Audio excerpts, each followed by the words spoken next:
सत्यपाल सिंह ने कृषि कानून को लेकर बड़ा बयान दिया है। उन्होंने कहा है कि विपक्ष के लोग किसानों के कंधे पर बंदूक रखकर चला रहे हैं, जबकि देश के प्रधानमंत्री नरेंद्र मोदी और प्रदेश के मुख्यमंत्री योगी आदित्यनाथ किसानों के खिलाफ कोई भी काम नहीं कर सकते। विपक्ष को और कोई रास्ता नहीं मिल रहा, इसलिए कानून के नाम पर किसानों को बहकाया जा रहा है। सांसद सत्यपाल सिंह यहां स्टेडियम का शिलान्यास करने पहुंचे थे और शिलान्यास के कार्यक्रम के बाद उन्होंने रोड शो भी किया।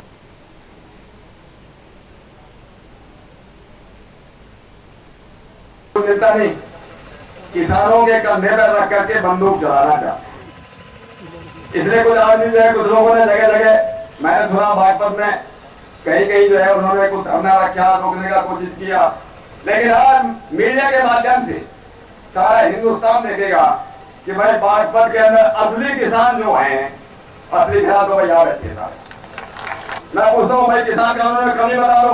भाई मैं तो किसान का बेटा हूँ, गांव में रहा हूं, गांव में काम किया है, खेती भी की है, मैंने तीनों कानून पढ़े।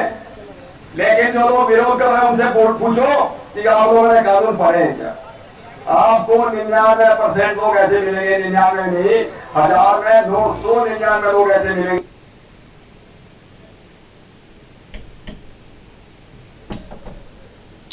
खबर बात करेंगे, हैदर मलिक हमारे साथ जुड़ गए हैं, बागपत संवाददाता। हैदर, किसानों को लेकर बयानबाजी लगातार जारी है, किसानों को लेकर होने वाली राजनीति भी लगातार देखने को मिल रही है। हालांकि कई महीनों से किसान आंदोलन करते दिखाई दे रहे हैं दिल्ली की सीमाओं पर। सत्यपाल सिंह आज एक बार फिर विपक्ष पर उनको बरगलाने का आरोप लगाते यहां पर दिखाई दिए, क्या कहें इसे लेकर?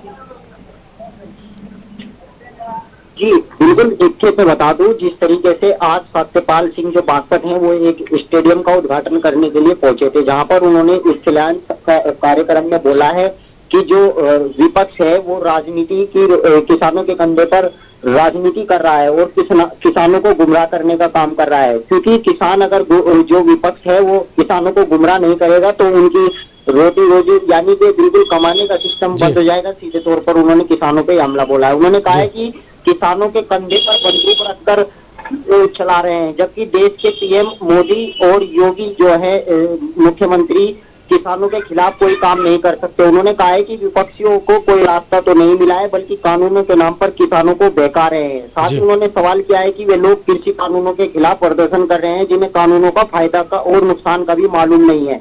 उन्होंने कहा है कि मैं भी किसान का बेटा हूँ और मैंने भी कानूनों को पढ़ा है, इस कानून में किसानों को नुकसान नहीं होने वाला है। उन्होंने कहा है कि योगी सरकार में बागपत में विकास अब पहले नंबर पर है, जबकि पिछली सरकारों में 65वें नंबर पर आता था। साथ ही उन्होंने योगी सरकार के विकास कार्य भी गिनवाए हैं।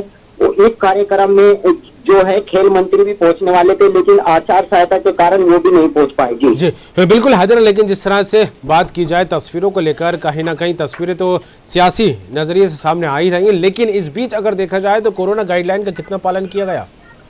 जी नहीं, देखो अगर कोरोना की अगर बात की जाए तो कोरोना गाइडलाइन का बिल्कुल भी पालन नहीं किया गया। वहाँ पर किसी ने ना ही सोशल डिस्टेंसिंग का पालन किया और ना ही किसी ने मास्क लगाया हुआ था। ये अगर बात देखी जाए तो बिल्कुल भी एक तरफ बीजेपी जो है वो लोगों को कोरोना गाइडलाइन के बारे में जागरूक कर रही है कि सोशल डिस्टेंसिंग का पालन करें, मास्क का उपयोग करें, लेकिन अगर देखा जाए तो बीजेपी के एक खुला उल्लंघन हुआ। सड़कों पर जिस तरीके से ट्रैक्टर यात्रा निकाली गई, रैली निकाली गई है, खुद बीजेपी सांसद जो थे उनके पीछे ट्रैक्टर की रैलियां और बाइक रैलियां निकाली गई, सड़कों पर दौड़ते नजर आए। इसमें खुला उल्लंघन किया गया है। और अगर ट्रैफिक नियमों की भी बात की जाए तो ट्रैफिक नियमों का भी उल्लंघन किया गया है। जी तमाम के लिए आपका शुक्रिया हैदर।